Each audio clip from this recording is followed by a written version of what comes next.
হুজুর আপনি কেমন আছেন? আলহামদুলিল্লাহ ভালো আছি।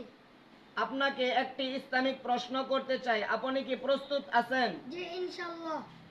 তাহলে বলেন তো, জীবিত অবস্থায় পিতামাতার প্রতি সন্তানের 7টি হক রয়েছে। 1 নাম্বার কি হক আপনি বলেন?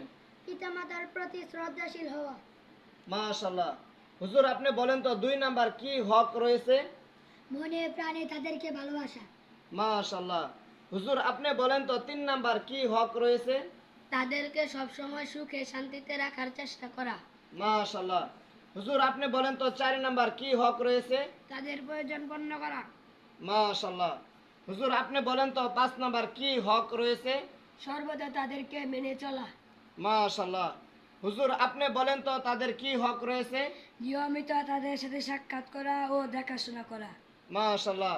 হুজুর আপনি বলেন তো তাদের প্রতি কি হক রয়েছে? পিতামাতার খেদমত করা। মাশাআল্লাহ।